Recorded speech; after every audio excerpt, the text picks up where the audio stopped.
everybody, and welcome to Stream of Card Consciousness. We are really excited about today's show. We're joined today by Richard Kvorka. He's going to tell us a little bit about his experience at the National, the great card show, and it was in Chicago. I guess today's the last day, so he's going to tell us a little bit about that. And there's my partner and brother, Greg Smith, up there in the Panhandle, and I am Mark Ford, as always. So it's good to see you guys today. How are y'all doing today? Doing good, Mark. Doing good. Just looking forward to hearing Richard's experiences about the show, and really want to focus on that more than anything this week. And that's been the big buzz around the hobby. So I'm excited to hear about it, and really wish I could go at some point. I vacillate back and forth on whether or not I really want to go to this, but it's going to be cool to hear what he's got to say. And how are you doing this morning, Richard? I'm doing good. Yeah. The shows were great, or the show was great. Recovering from the after party a little bit, I'll be honest, but doing good. Ready to rock and roll. So. All right, cool. Well, Mark, you've mentioned you haven't really got anything this week for cards of the week, and I've only got a couple. Got a new seller that really kind of did me a solid. So I'll just dive right into those if you're good with that, and we'll go from there, man. Yeah, absolutely. My card of the week, Richard has, so I didn't get anything this week, but go ahead, Greg, and here is Mark's card of the week. Yeah, there we go. A 53 Bowman color. Is that correct? Yes, sir. Yeah. Nice. And Mark, I'd say it's I don't see any creases on it. It looks pretty nice. Yeah, mine I have slightly OC, but still a nice card. Okay, back to Greg then. Thank you so much, Richard. I really appreciate that. And Greg, go ahead with your cards of the week. Well, like you, Mark, I haven't really gotten a whole lot in this week. More going out, but I have to give some recognition to a former coworker of mine, Jeremy Bullock. He's in our Stream of Consciousness group, and he basically a few months ago, just we kind of talked with each other and gave me a bunch of cards, and I've really to try to sell, and I really haven't had a chance to dig into them a whole lot, but I got going with it yesterday. And some of the stuff, people that know my story know that I quit collecting in 1990 for a pretty messed up reason. Almost let it go there. Bob from Publix. Yeah, exactly. Bob, I'll say it. I'll jump in. Bob, I'm still looking for you, and there will be retribution and vengeance. I will find you, Bob. Right. So anyway, yes, and I appreciate that, man. I appreciate you having my back.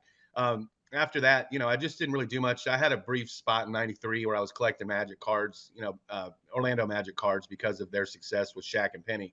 But other than that, I really didn't see much. And this stuff I was looking at yesterday was just crazy. And it's all stuff I've never really seen before. So I'm sure you guys have all seen these beaten to death. But these Provision cards, these 92 Fleer Provision cards, are amazing. I think they're so cool. And I've never really seen them. Those are just new to me. And for somebody to say a 31-year-old card in this hobby, when I'm as involved as I am, is new, it was kind of a unique experience for me yesterday. So, Jeremy, I'm still working on that stuff, and I'm assuming you'll probably watch this. I'll tag you. So I'm working on it. I'll get you some results on that here shortly. And then Brian Chanley is a seller in the vintage fire sales to 1993 group, and I got this cool set. Again, those who know what I do, I'm real big into Kellogg's, so I got this Kellogg's set 73. It's the only Kellogg's that are made that don't have the 3D laminate on it. The entire set, he gave me a pretty good price on it. It wasn't super awesome, but good price. And then included these two, which are awesome, for just kicks and giggles, 1970s, which are extremely hard to find. Yep. Yeah, Kurt Flood, and then these two, so Tim McCarver and Kurt Flood. So that in addition to the Clementi, I now have 3 1970 Kellogg's, so I'm like 6% of the way to the set. But those are my cards of the week. thank you to Brian Shanley and Jeremy. I'm working on the stuff. So, Richard, what do you got, man? This is really kind of going to be your deal today, man, because I'm excited to hear your experience and just we can both you and I and Mark can comment on our thoughts about just the national in general, and we'll go towards that direction here now. So, what do you have for us this week, Richard? I have some cards of the week I can go with first. All right.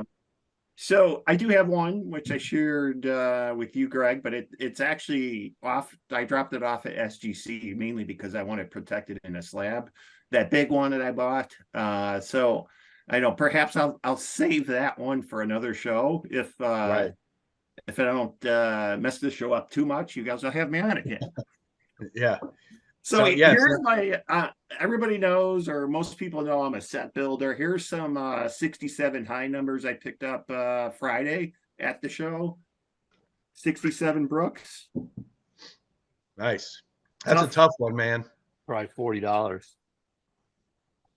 Tough high number, yeah. That 67 Wills. So right. These high numbers are crazy costly. Bunning. Yeah, those are cards you don't really ever see because they're so expensive. I know, like the Brooks back in the day was, a couple $100. I don't know. I don't remember what you told me you got it for, but this one was 90 creased. Wow, you don't see many under $100. It's crazy. Yeah, and then a TJ. So last card to set right there, right? Yeah. Nice.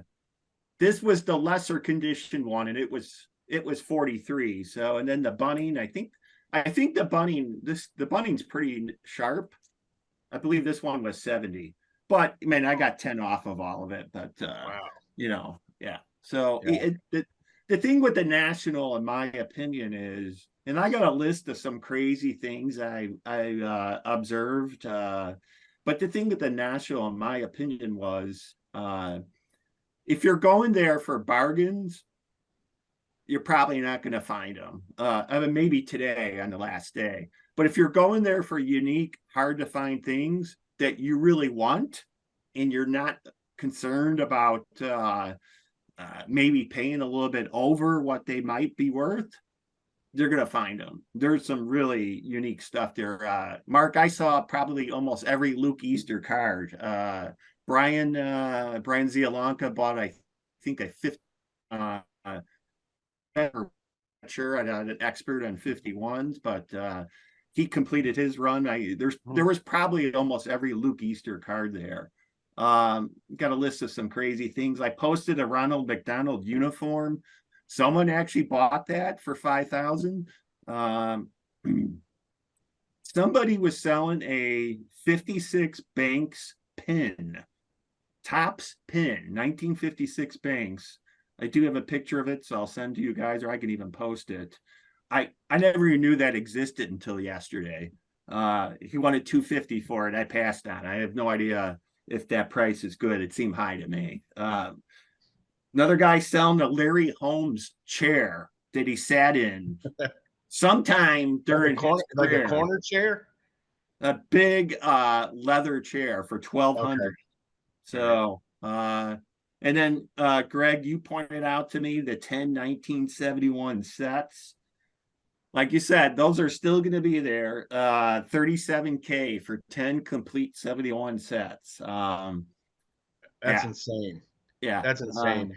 I put a comment on his, because he posted it on Facebook with the two girls there, and I put a comment there, and I said, I wonder how much he's asking. And about 3 seconds later, I got a PM in my messenger from that guy saying, well, I'm asking 37K. I know it's real high, but you got to shoot for the moon.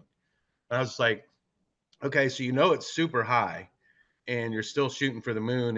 And I said, well, good luck with your sale, man. I hope that, $37,000 for 10 sets.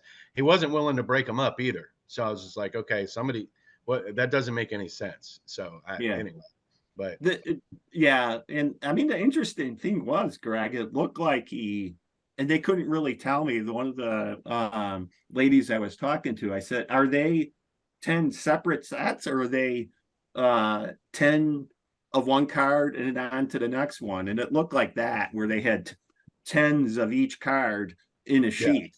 So, so there were some others, the Frank Thomas no name, which I shared with both of you. I mean, I don't know if I'll ever see another one in person. I think there was only what, 400 or 500 of them, Mark, or something like that. Yeah. Yeah, I think there's I don't think anybody really knows how many there are, because there's still a lot of unopened product that has it in it. Yeah.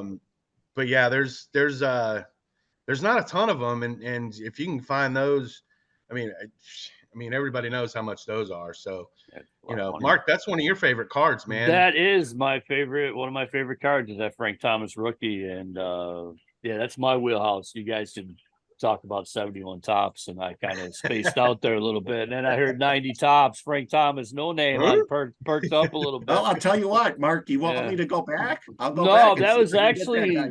that price was actually pretty reasonable for that, believe it or not. Really? Okay. Yeah, it's Yeah. not that far off. Okay. Legend has it on that they were out of Michigan. The cases that were shipped to Michigan, any Michigan product is where the Frank Thomas no name resides. So, you know, if you can track it down with serial numbers, the cases, people have tried to make a fine art and science out of that, and little success because they're not finding it. So there's a lot of rumors, urban legend, that type of thing. So with the amount of tonnage, I got tonnage coming today. I always think that maybe someday I'll pull one of those out of a box of cards from Goodwill, you know. Right. But Oh, that would be yeah, That would be something. fantastic. so I Yeah. just content myself with the regular one, you know, the name on front. So, but even when I get that one, I like it. But yeah, that's crazy card, almost mythical. Yeah, and when I got back in the hobby, guys, about three years ago, I was actually chasing that card, Mark, and I've got 25,000 1990 tops to I prove that I bet. was. Yeah. And all 25,000 are not that card. Yeah. Yeah. So So you might have a better chance than me in Florida. You probably could get some Michigan product, but yeah, look into it. You know, that's what they say. And they said that the rack packs, I guess. So if you could ever get a case of 90 tops rack packs out of Michigan that were shipped to Michigan, you might have a chance. Absolutely. keep that in mind. We're going to be spending a weekend in Michigan here in Mhm. about 3 weeks, so I'll have to Yeah. keep that in mind. I'm a junk wax A guy. couple other unique things I saw. I mean, there was just everything there. And really yesterday I went really just for the experience. The $30 admission was worth it, just walking around and seeing some things. And talking to some people that we all know. But I did see a Planet of the Apes box, wax box, and I actually saw it being sold for 2,100. So sealed. Nice. Yeah, I Nice. think it was wrapped by Baseball Card Exchange. So a lot of different things. Greg, I told you one guy had just his whole booth was Yaz. The whole booth was. It was pretty amazing. I just wish there was more SGC, not PSA, because I might have spent some real money for you. So, but Hey, you the know, way things are going right now, I'm kind of glad you didn't. yeah. Well, yeah, and there was a 77 Venny Yaz cloth, I believe, or some sort, which was Wow. very unique.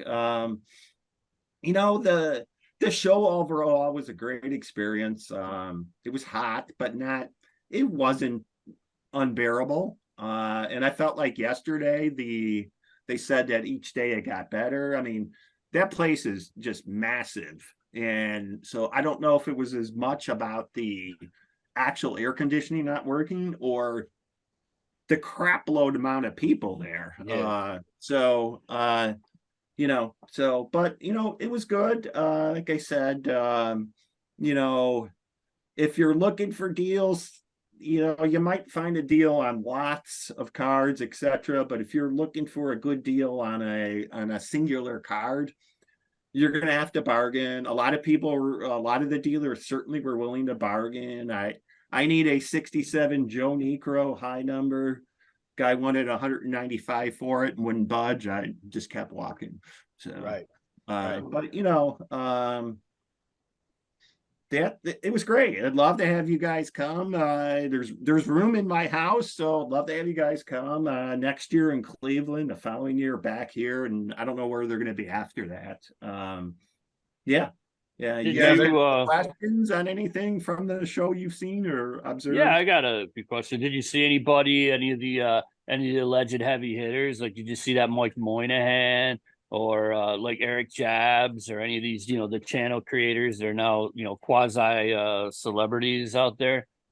No, I did not. I did see posted I forgot his name. I don't know if you guys watch Storage Wars back in Oh the yeah. past. One of those guys was there. But I didn't see any big names. Honestly, I'm not sure if I would have recognized them, but That's a good thing. definitely You're not missing saw anyone. the admins of the vintage 1860 group. Yeah, Saw we a few. saw that picture. Yeah, Yeah. those are the ones. Those are the good guys. Yeah, the Yeah. superstars there. You didn't miss nothing with them guys.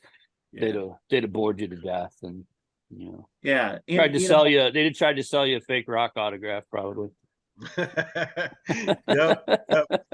Yeah, absolutely. One other thing, and I'll have a shout out for a few of people we all commonly know, but one other thing, and I think Brian Ziamonka agreed that a lot of these other shows I've been to, it's heavily weighted modern, like 70-80% modern. I felt like this was 50-50 modern vintage. There was a ton of vintage. And Greg, I finally found your card, and it's yours for nothing for being a good guy. But man, that card 692 from the 71 set, it was amazing. I thought for sure I'd find it easier. Only two dealers had it. So well, and I really appreciate that. And I was kind of surprised you were having that much trouble just based on the sheer volume of people there. And I really appreciate that, man. I'm glad you didn't have to spend more than what you did on it, because it's a high number short print, and it's and I really appreciate it. Yeah, $4, man. I really appreciate that. And I'll give you some money for it, man. I don't want you to. No. It's not worth it. I just did it. I did it because I know what it means to finish that crazy set. And I don't remember that card being a hard one for me to find. Right. So which was kind of weird. Yeah, what else? Yeah, lots of people there. But yesterday around 3-4 o'clock, it was pretty easy to move around. In the morning, it was more busy, but in the afternoon, it thinned out. And I don't know what today is going to be like. If I was able to remember to keep Brian's VIP pass, I could have went there today for nothing. But I think 2 days is probably enough for me. So, well, I've got a couple questions. We found a free parking spot. There's right behind the convention hall, there's a really nice bike path. And so if you walk about 3/4 of a mile, there's a parking lot. So Brian, his daughter, and we parked in the parking lot for free, and we walked on the bike path for about 3/4 of a mile to the show. So 10-minute walk. Yeah, that's great. Got that's a little great exercise. So well, you being 3 miles from the show is pretty crazy. And I've got a few questions. Mark, what do you have other questions, man? Don't want to. No, go ahead, carry on. Yeah, that's good. I'm enjoying listening. All right. Well, Richard, my main question, one, I guess if you're a dealer, would you consider setting up at this show? It seemed like it's a lot to get your stuff there. I've thought about that. I'm not really a dealer, but I've got a lot of stuff, and I'm sure it's nothing compared to these guys. But just what's the mindset of that? Because you almost got to get like 3-4 grand before you even break even. And then two, my other question for you: you said you dropped some stuff off at SGC, and they have like an option where you can get it graded there, and they also have an option where they can take it back. What's the difference? What's the difference in price? I guess was a question I wanted to ask you yesterday. So I chose the cheaper option. Probably no surprise, you guys know me, but for $15, you drop it off, and they do their standard 10-day turnaround, 2-week turnaround, and they mail it back to you. Right. So they have my 7 cards. For $35, you could drop it off, and at the end of the show, you can go back and pick it up. If you want to do same day, like if you were to do it today, it would be $100 per card plus the $35 because you want same day turnaround. But if you drop them off before today, I believe it's $35 a card, which still isn't, that's still pretty reasonable. I mean, right. That's you about don't feel normal like for your card's PSA. going to get, what's that? So that's about the normal PSA price now, isn't it? Or is PSA? Yeah. I think they're what, 24. I'm not 100% sure, but so it's gone down. if you are not feeling comfortable about having them send it back to you in the mail, that's not that bad. I mean, but if you want a lot of cards, that will add up. So I dropped off 7 cards. So okay, well, cool. Yeah. And I guess I don't know. We can talk about the dealer part some other time. It just kind of blows my mind the sheer volume of stuff that I see in the pictures and stuff like that. And it sounds like you had a really good experience, man. How was the after party last night? Was it cool? You had mentioned some things about that. Tell us a little bit about that, man. Yeah, I will, but I do want to answer your question about the dealers because I think I got some good information. It's still fresh in my head. Sure. The dealers, there's a few dealers I gotten to know here locally, and they said it was the best show, the best they've ever done. And the booths were, they're not really booths, they're tables. They were 1,300. But I think you get 2 6s and a 4 or something like that, and you don't get a deal if you buy extra. So, but yeah, all the dealers I asked how they were doing, they said they were doing great. A little bit slower as the days went on, but yeah, and I know Mark Fehrenbacher, I hope I pronounced his name right. I know him and Ashish Jai. It was crazy busy, and he even said this is insane. So yeah, okay, that's cool. Yeah. And then the after party, I really liked it. Mark, you'd appreciate this. One of the first guys I met there happened to be my son's math teacher in junior year, so that was really unique. Mark Smith, I don't think he's a member of our page, but he is a higher end collector. But it was great meeting him. I met a lot of people that I had not met before. Obviously, I met Brian Zialonka. We've talked. I met Mark and Wayne Chan. So 3 shout outs to those guys. That was great meeting them in person. Well, Wayne, formerly Mr. Card of the Week. Yeah, he's yeah. I saw some of his comments about the Sadahara. Oh, some guy actually had more than him, and it was amazing. Yeah, so always good to put faces to people and stuff like that. And the one thing I'll definitely say about the after party is, and I'm speaking for myself, I'm a set builder. I'm a lower end collector. I don't have any 5-digit cards, but I will say this, that I felt very comfortable with everybody. I got the touch, a 52 mantle yesterday. That's cool. So that was amazing. And I really felt like everybody was just having a good time. And there was no what kind of cards you have or anything like that. As far as I got better cards than you, I didn't feel that. So that was really nice. It was great hanging out with Brian. We rode there together, but we split up there, and then we caught up near the end, and obviously we left together. But yeah, it was all good. I think it was 10:30 when I left the after party. So well, that's awesome, man. And I wish it was closer, and I've always said Orlando would be a great place to have it. I know they probably won't do that just because there's not a huge collector base down in Florida. Yeah, you don't think that'd be good, Mark? Oh no, it would be a disaster because everybody'd have things 4 and 5x for the tourist prices. And like you said, it's a vacuum. I think that in Central Florida, I'm gonna run the whole I-4, Daytona to Tampa, maybe 10 shops, right Yeah. in that I-4 corridor where it's not too far off. I mean, you get up in the hinterlands of Apopka or Auburndale, you might find 1 or 2 here or there, but from the whole central part of the state, there might be 10 dealers or shops, 10 shops. So that just wouldn't work. You'd be dependent upon, everybody flying in. And yeah, it definitely, we don't even have big regional shows here. It's Yeah. there's little ones like Knights of Columbus and things like that, but it's not like a Dallas card show or something like that has notoriety. It just doesn't happen for whatever reason.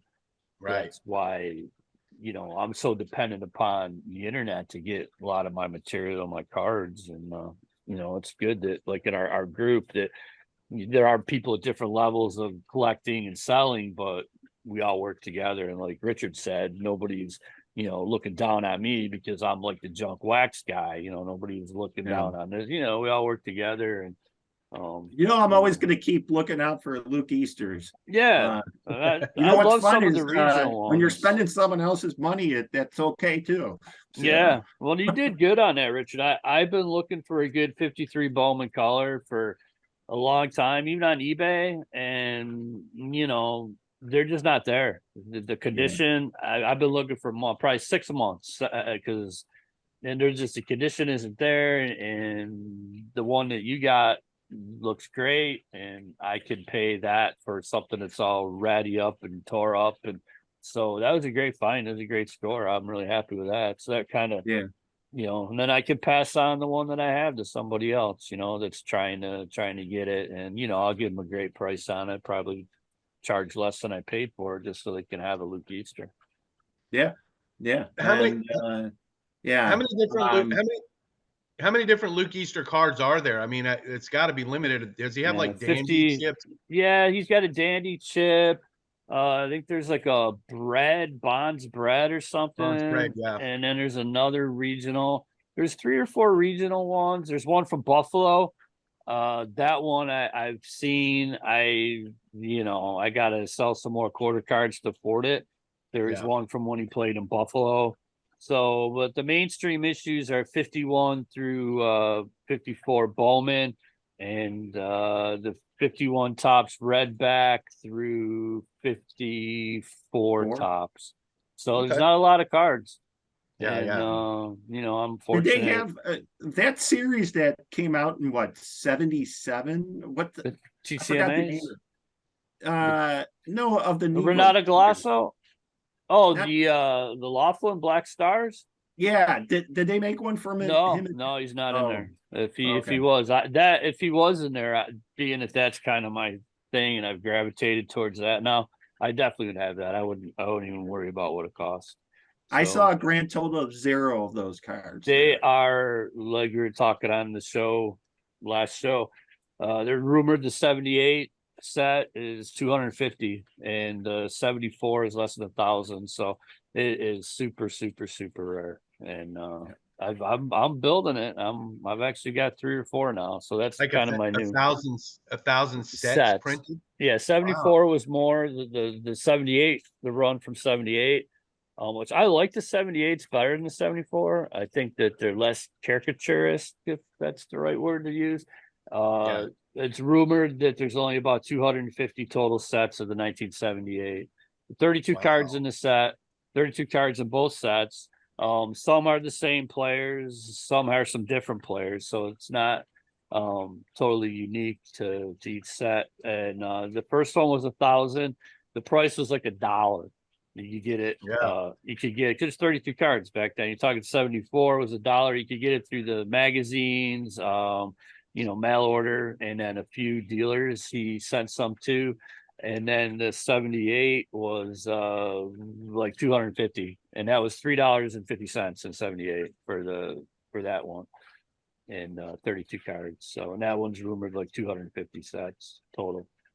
Well, I would say, Richard, you commenting that you didn't see a single one at the National, right? probably speaks to the rarity of that set.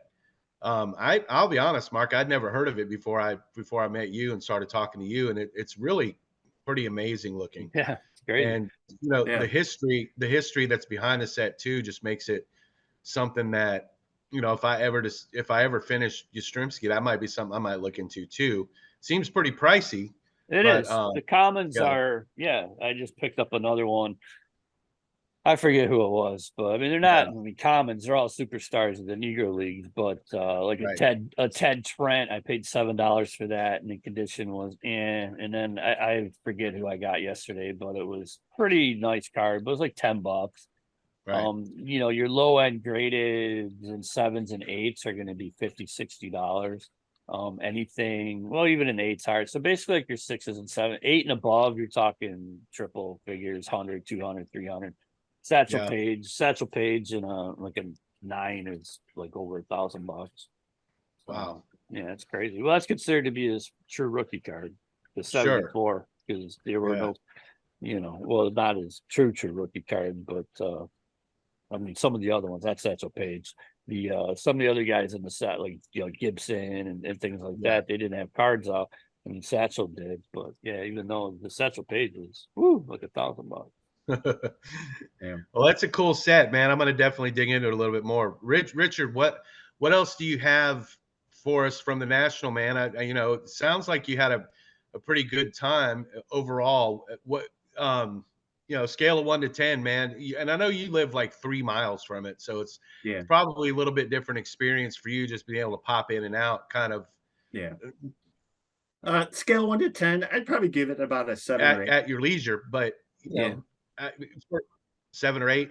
Okay. Okay. That's not bad. It's just, do you think that would be different if you had to fly in and do all that, or is that hard to quantify?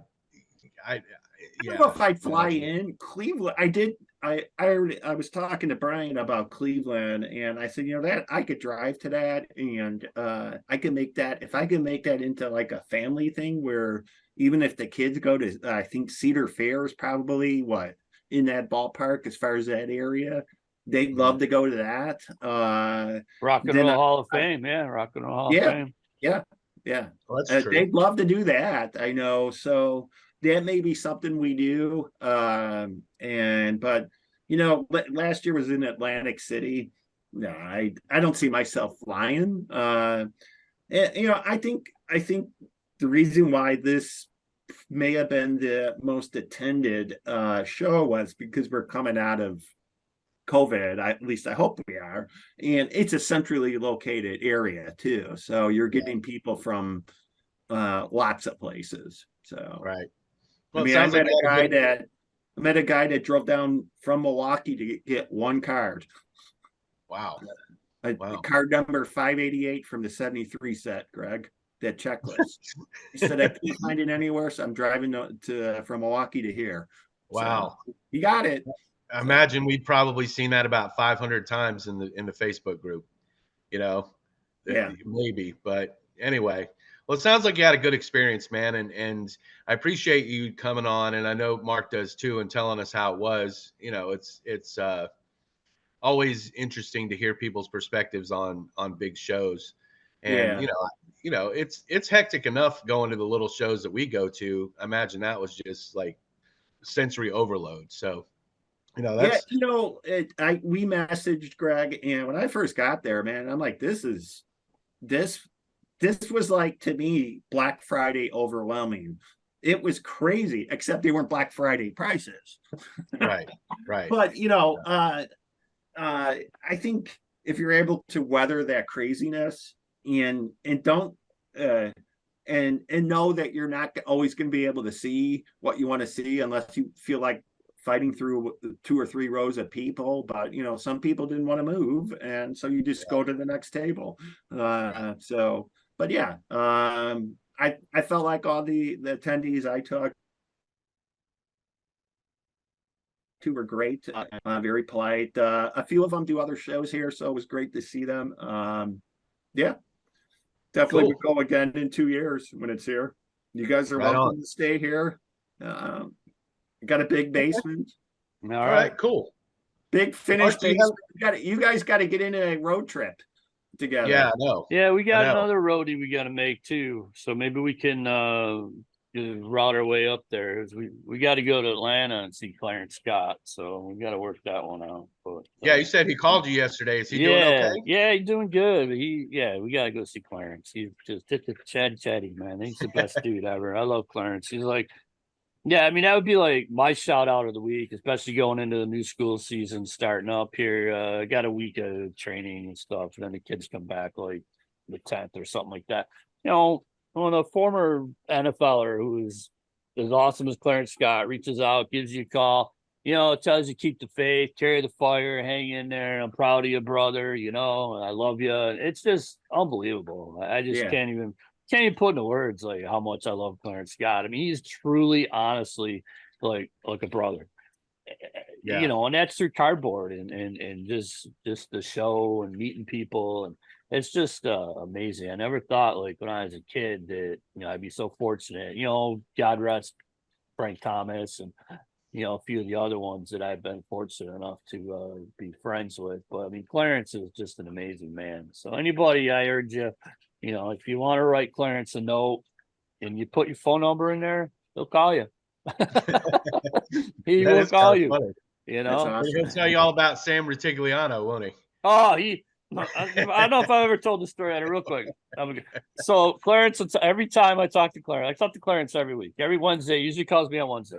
So he tells me every single time, Mark, I played 114 straight. I never missed a game, but there was one time in Kansas City and I was ready to go and I had a little shoulder, but I'm up on the sideline. We're playing Kansas City. It's like 1978. And I'm standing right next to Sam Ritigliano. I'm going, I can go, coach. I can play. I can get in. I'm good. Sam didn't put me in the game. So that's the only game I missed, but it wasn't because I couldn't. I could have played. But so yeah, he has no love lost for Sam Ritigliano. But every time I talk to him, and the Jack Tatum story is good too. So we got to try to get Clarence on the show, but he sees something else. It's a wonderful, wonderful man, really great. He was a safety, cornerback. Corner, okay. Yeah, look up at tremendous player. That's another one. We talked about Manny Trio. I mean, Clarence Scott, you can make an argument for the Hall of Fame. I mean, that guy was dynamite. Amazing. Yeah, 32 picks, I think. Yeah. 32 picks. That's and that's no small number. He played his whole career with the Browns, and he was on some pretty bad teams, and he never missed a game. He never missed a game other than when Ritigliano wouldn't put him in Kansas City. So he'll let you know all about that. But yeah, I love him. That's my shout out, Clarence Scott. I love you, man. Thank you so much. I get emotional thinking about our relationship, and I love you, brother. Thank you so much, Clarence. You've always lifted me up, and I appreciate it. So, how about you guys? I've done mine. So, Richard, do you have any final thoughts before we wrap this up, man? Yeah, I got some shout outs, and I'll just follow up with Mark's relationship with Clarence. I think that's what's really cool about the hobby is stuff like that, and sports is, and I had a little touch of that you guys I think saw. I sold some Jack Aker cards to his son, and I'm like, I'm just gonna send them to him. And I found every Jack Aker card I had, and I sent them all to him, even his rookie card. And probably the most cool thing about that is he sends one back to me autographed. And to me, that was like better than any card I have, in my opinion. That whole experience was awesome. So shout out to Matthew Aker. He is a member of our page now. His son actually plays on the independent league team here, so I'm gonna try and see him here in the next few weeks. He's a starting pitcher for the Chicago Dogs. So that's a shout out to him. A shout out to Brian Zialonka for meeting him and joined some time with him. Wayne Chan also, and Mark Fehrenbacher. Was a great meeting, all of them. So cool. Yeah, it sounds awesome. And that whole thing with Jack Aker, I did a dive on him on Baseball Reference after you told me about what happened. He was pretty good. He was a pretty good pitcher, and 13th in the MVP in 1966. He led the league in saves. So he had 29 saves that year. Yeah, something like that. But yeah, that was cool. That was a cool thing that Matt did for you and Matthew, and it's stuff like that, like you said, man. And Mark, you as well with Clarence. Did you meet him through the mail with the autos, or how Yeah, you sent him the? Yeah, Clarence, definitely. Yeah. I sent him a request through the mail, and I always put in one or two extra cards and ask them to keep it. And I put in a note, a remembrance, something I remembered. And then I, remember saying, I was a Bills fan, but I seen him play and respected him and admired him. He's a great player. And I felt he should be in the Hall of Fame and blah, blah, blah. And I sent him 3 cards and please keep the extras. And he did, which I was happy about. And then he wrote me back, thank you so much, God bless, to say, if you give me your phone number, I'd love to talk to you. So I had about 4 or 5, I'd accumulated some more Clarence Scott cards.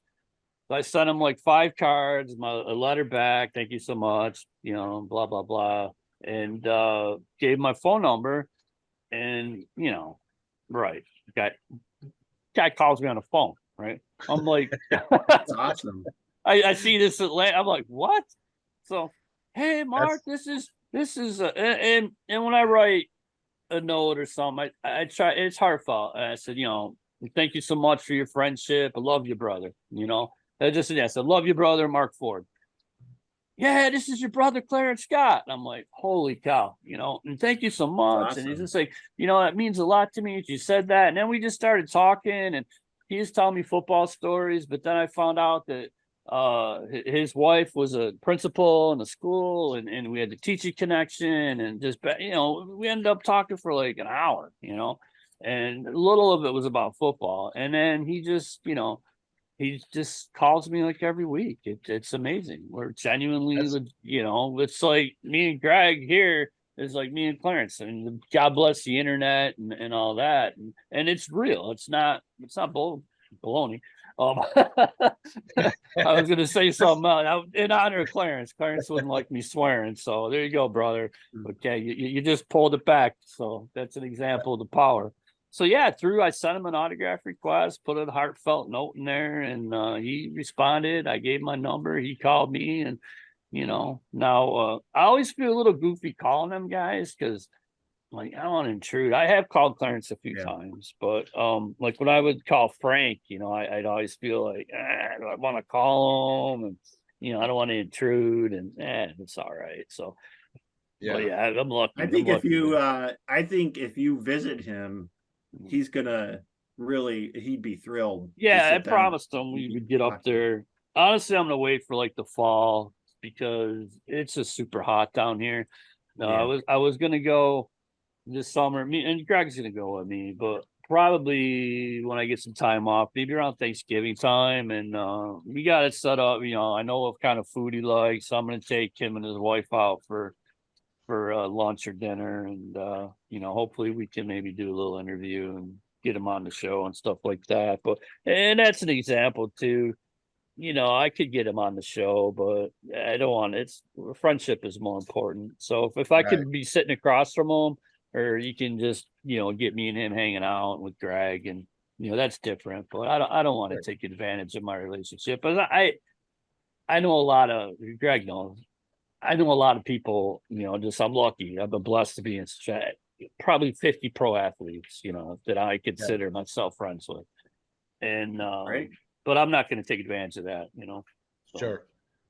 Well, interesting stuff, man. And we'll definitely get up there and try to see Clarence. Oh, we will see Clarence. We will. Yeah. We're going to make it happen. But I do think the fall will be better. It's so freaking hot right now, Greg. Yes.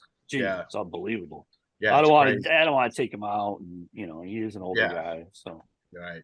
Yeah. Well, it's been really good talking with you guys this morning, man. We had a little technical difficulty before we got going, but we got that worked out. So everything went good, man. I don't have anything else. Do you guys have anything else y'all want to discuss this week? We can wrap it up and go on about our day, everybody.